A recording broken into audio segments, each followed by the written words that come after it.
Biyaheng Davao Oriental ngayong araw si Pangulong Ferdinand Marcos Jr. upang personal na kumustahin ang mga residente na naapektuhan ng magnitude 7.4 na lindol na tumama noong Biyernes. Batay sa schedule ng Pangulo, 5 aktibidad ang nakatakdang gawin sa maghapon na sisimulan sa pagbisita nito sa Davao Oriental Provincial Hospital sa bayan ng Manay, isa sa mga lugar na matinding tinamaan ng lindol. Mula rito, bibisitahin din ng Pangulo ang Manay National High School at Evacuation Center sa bayan ng Tarragona upang makita mismo ang kalagayan ng mga evacuee at alamin ang kanilang mga pangangailangan.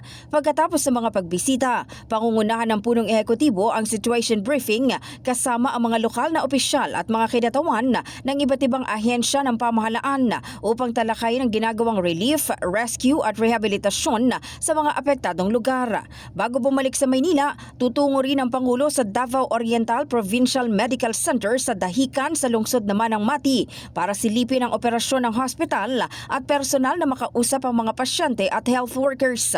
Layunin ang pagbisita ng Pangulo na matiyak ang maayos na pagtugon ng pamahalaan at agad na maibigay ang tulong sa mga biktima ng lindol.